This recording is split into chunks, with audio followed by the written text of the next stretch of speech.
My name's Alan Korwin. I'm the author of 14 books, 10 of them on gun laws. I run gunlaws.com, and I'm the publisher at Bloomfield Press. We're the largest publisher and distributor of gun law books in the country. Now, you and I go back quite a ways, don't we, Alan? We sure do. I knew you when you lived in Arizona, when you had that altercation with a resident of Paradise Valley, and you got shot and he got shot, and the Paradise Valley police tried to frame you, and you came out clean, and I'm very happy for you, Paul. Is that a good summary of what happened? Well, it's kind of, somewhat. Anyway, but that was quite a long time ago. That was actually 26 years ago. Water under the bridge now, and we've both come a long way. But I'm a longtime gun rights advocate, and so are you. Yes, I think that's true. Now, you began with the Gun Owner's Guide for Arizona. That's Tell right. me about that. I wrote the Arizona Gun Owner's Guide in 1988. It came out in 1989, and we've got something like 250,000 copies in print. And we just went into the 26th edition, and we changed from the very familiar blue edition. We've put out those books in 5 states. We went to a brown leatherette look, and in fact, I have one here.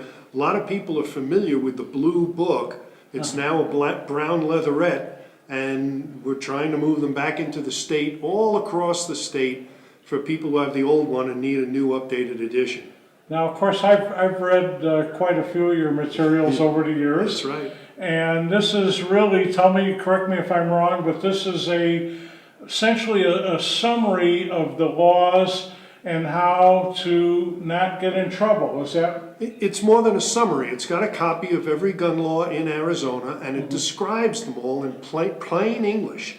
That was really the key. People wanted to know that they were legal, what they can do and what they can't do, and this book describes them all. It took me a year to write the first one, and then as the laws changed and grew, we kept up with it, and now there are 3 times as many laws in Arizona as there were when I began 25 years ago. Wow. Now, I think the thing that's a really telling measure of this whole thing is that the people who buy your books are really the people who don't want to have any kind of altercation. They don't want to get in trouble. They want to do everything correct. Is that a fair statement? That's right. Gun owners are decent, honest people. They want to follow the law. They don't want to end up in trouble. And the laws are hard to understand. They change them. And these are good people who want to know that they're legal. They're not going to end up in trouble. So they buy the Arizona Gun Owner's Guide so they know what the rules are. And they buy multiple copies. The copy you got in 1989 was skinny and is no longer accurate. There were no permits. There were no rules for children. There was no Brady law. And we were a good state. We're a better state now. We have the best gun laws in the country. And we have 45,000 words of gun law now. We used to have 15,000. Now, how many interviews like this one have you given over the years? I've done over 1,000 radio and TV interviews and made over 1,500 appearances of one sort or another. And they frequently call on you as an expert to find out what's going on with gun legislation and... I mean the Rolodexes, to use an old phrase, but when there's a shooting or there's a new law, I very often get a phone call. Now, let me ask you about this. You were engaged in a First Amendment fight involving the Second Amendment. Yes. And that involved a little campaign called Guns Save Lives, and I think you got a little... You're handing out stickers to everyone. You're talking about this. Yes.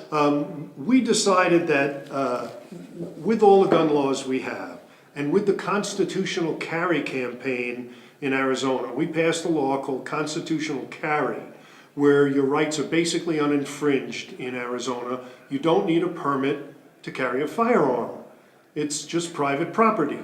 No permit, no classes, nothing. It's like a book. You can have one.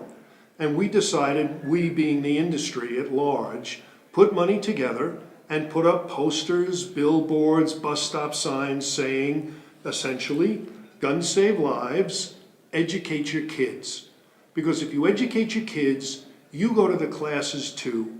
And on the website, trainmeaz.com, there are classes, trainers, shooting ranges, retail stores. The whole state of Arizona should be trained in gun safety and marksmanship. Well, the city of Phoenix decided they didn't like that message. They said, we shouldn't have to be burdened, that was their word, with this message. And they tore all our signs down, an $11,000 contract. And they tore them down after 9 days. And we fought them. The Goldwater Institute represented us, the Scharf Norton Center for Constitutional Litigation. It took 4 years, and we won the lawsuit. We fought City Hall and won. And now you can see this message on bus shelters around Phoenix because we fought them, and the censorship lost. The First Amendment, defending the Second Amendment, won. And you know who one of our allies was? The ACLU. The ACLU. It's a free speech lawsuit. We've got to be allowed to say this message. And the city fought us on all sorts of crazy ideas. They kept changing their arguments, but in the end, we won. And let me ask you another question. You've been involved in educating people about gun laws and about doing the right thing. That's right. And for all the people that you've delivered the message to, have you found that this is contagious, that people are then passing this on to their family and friends? Some, not as much as I'd like to see. My 14th book was about that very point, and I just happen to have one here. You know, authors tend to carry their books. This was my 14th book, Your First Gun. Should you buy one and join 60 million safely armed American homes? Now that's a message that doesn't make the news at all. 60 million safely armed homes. These people own guns, keep guns, enjoy guns.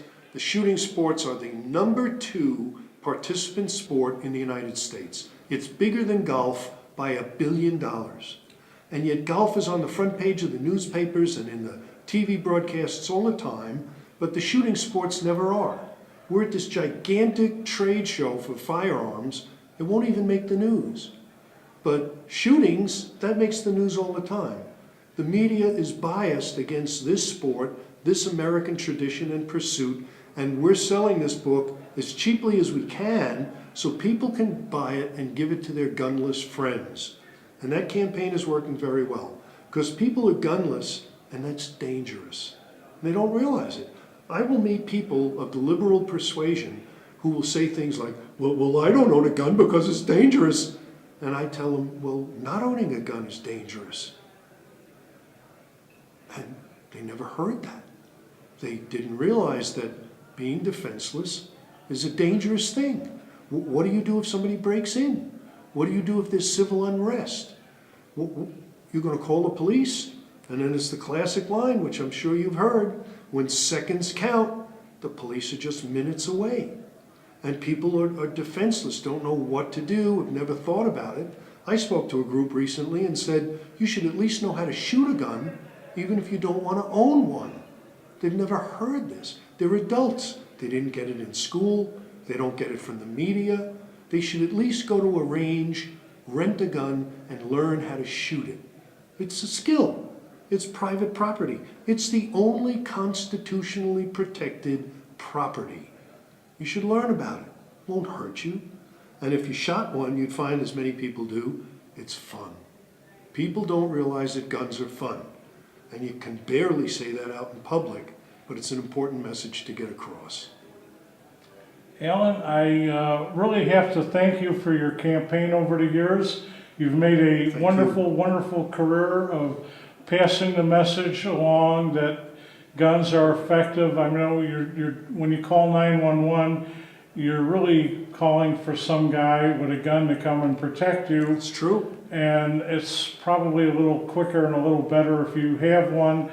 You know how to use one lawfully. And with any luck, you may not ever have to fire a shot. Actually, most of the time, more than 90% of the time, the statistics show a firearm is presented and not used.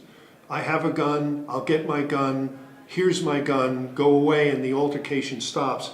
And in fact, if there's a shooting, I wrote this book, this was my 12th, what to do, and God forbid you have a shooting, what to do afterwards so you don't end up in trouble. People haven't been trained in what to do so they don't end up in trouble. You had a problem with that yourself and found out how the justice system grinds very slowly, not necessarily accurately. what should you do on the 911 call and afterwards, and do you have a lawyer, and is it a good lawyer, and does he know his stuff or does she know her stuff, so that you have not a real estate lawyer or a copyright lawyer, but a criminal defense attorney. And what should you do? Our company sells over I have all these props here just conveniently. We sell over 300 different products that deal with tactics, strategy, personal safety, situational awareness, things that you should learn in school that the schools don't even allow mention of the word firearm.